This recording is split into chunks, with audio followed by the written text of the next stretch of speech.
Positioning in Overwatch 2 is a must-learn skill. Whether you're just starting out and have to watch in anger as the Genji player in your ranked games thinks they can take on the entire enemy team while in front of their spawn doors, all the way up to professional players who are given an inch before taking a mile and outplay the enemy team without breaking a sweat. It's also a topic that's often misunderstood as to what it actually means in a game for players, from the terminology that is used to describe it to the methods of using it to your advantage. So today we're going to go through the basics of positioning and how you can use it effectively to hopefully climb up the rankings. First off, we're going to run through some of the terms you're probably going to hear while playing. A team in Overwatch is composed of the front line and the back line. The front line typically being where your tanks and more aggressive heroes play, such as Genji, Tracer, and depending on the team comp, even Brigitte. And the back line is where your supports will generally be placed alongside heroes like Hanzo and Soldier 76, who can pick off people from a distance. Backcapping is a phrase that's used to call out when someone is trying to capture an objective without fighting the enemy team. Something typically done by Sombra due to her invisibility. It relies on the enemy team focusing heavily on one part of the map and being oblivious to the empty space around them, letting her get through to the objective. Much easier to make work in lower ranks, but it's important to understand nonetheless. Now for kiting. That's a method of creating distance between your team and the enemy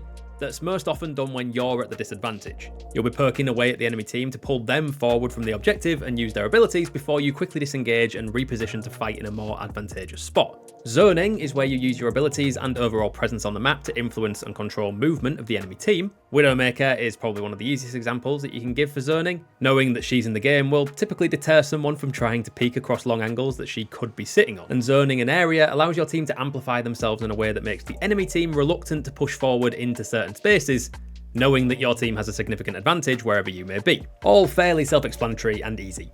Next up, we've got one of the more misunderstood phrases that you see thrown around, peeling.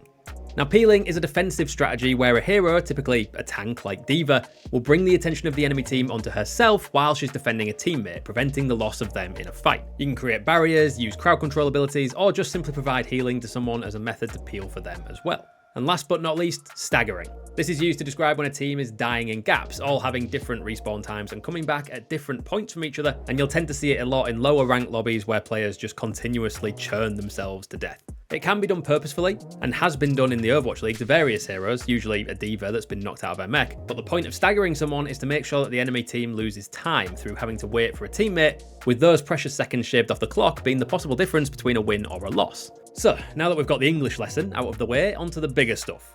Good positioning as a whole decides the result of more fights than you may think or realise, with high ground being a vital part of keeping yourself alive in a game, as well as taking cover. And it's that last one we're going to focus on first. There are two different types of cover that exist in Overwatch 2, being artificial cover and natural cover. Artificial cover consists of things like shields from Rhine and Winston, Zarya's particle barriers, and technically even Torb's turret can be cover. Essentially things you can hide behind that have health and can be chipped away at before getting destroyed. Natural cover, on the other hand, is what exists on a map. Things that don't have health and will not be removed from a map during a game. Your aim in Overwatch 2 will be to take cover around anything natural whenever possible, with one of the best examples being the tower on first point of Eichenwalde. Anyone can use it as cover due to its height, and it wraps around to be used as protection from any side of the objective. Heroes like Pharah can throw out damage from up high and rotate around it when needed. Anna can hide inside the little room to prepare a nade into the enemy team. You get the idea. Natural cover will be forever useful, and you'd be smart to get hiding behind it when you need to. The benefit of artificial cover though is that it's more dynamic. Natural cover doesn't move, apart from some doors on certain maps, and artificial cover can be placed wherever a hero sees fit. You should be using it as an extension of the natural stuff, letting you poke out a bit further to land the shots you need, or to cover yourself up in open spaces while you look to engage the enemy. When you start to think about cover in Overwatch 2 like this, everything begins to open up and you start to realise how much a shield can actually do. Bastion will benefit from having a shield in front of him as it lets him set up his turret form wherever he likes, but someone like Anna will be more fond of stepping back behind something more solid while she reloads before going to heal her team again. And as a good rule of thumb, if you're unsure about a certain spot being good cover or not, try to think of an ulting Cassidy. If an enemy Cassidy was looking to use an ultimate and you could see him from where you are, how quickly could you hide from him?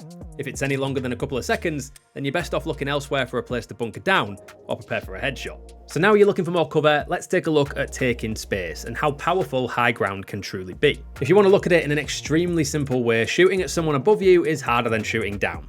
How often do people look up in real life, let alone in games? One part of the power that high ground holds comes down to how much simpler it makes the enemy team to predict. Depending on the location you're holding onto, you'll more than likely need to be removed from that position in order to make the lives of the enemy team much easier. And because of this, you'll be able to funnel and bait them into trying to take the high ground from you, and you can adjust accordingly to that information. Take Oasis City Centre for example. One balcony holds all the power for the most part. Whichever team has possession of the balcony will have the freedom to fire down into the entrances of the enemy, with the only ways to disrupt them being through the jump pad behind them or through a hero like Winston jumping straight onto them. If you can be enough of a thorn in their side, you can burn through something that is much more important than their cooldowns and ultimates, which is time. The ability to take just a few extra seconds off the clock could be what forces the enemy team to have a last-ditch effort to run onto the objective in an effort to capture it and hand you the game with an easy team kill. On the other side of that coin though, if you are struggling to take high ground from an enemy team, it all comes down to cooldown management and information. Ask yourself, where are the supports?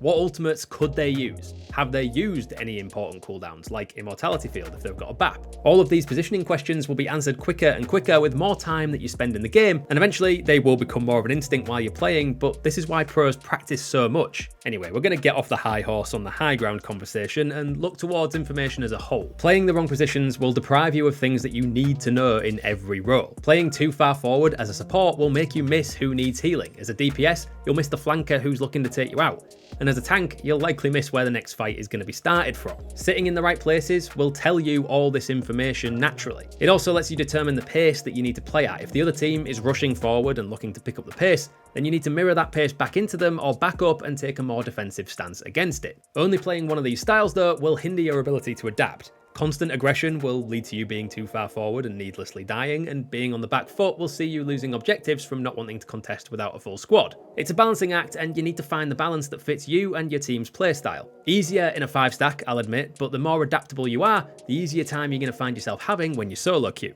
And to our mechanically gifted friends out there, don't think that you're exempt from this information either. You can't rely on out-aiming your bad positioning. Just because you land some nice shots on Widowmaker in close quarters doesn't mean that you should be doing it often. Anyway, another thing to consider when you're figuring out where to place yourself is where you can fight from. Sure, the other team might be struggling to hit you, but are you able to comfortably fire back at them and land your shots? Peeking angles is something that DPS players are going to have to do a lot. Quickly jiggling out from behind a corner to try and get a quicker limb before retreating, or even jumping around a corner while they try and scope in as a Widow to rattle off a shot or two before grappling away. And doing this repeatedly off the same position will quickly lead to an enemy team keeping track of where you're holding and move to shut you down. Changing things up and swapping those angles to keep the other team guessing will give you far more freedom to peek and even more options when you're looking to make your move. No matter what role you're playing, take these tips into stride and you'll rise up the ranks in no time. But if you're still looking for more ways to get better, stick with us at GGRecon and check out these videos here.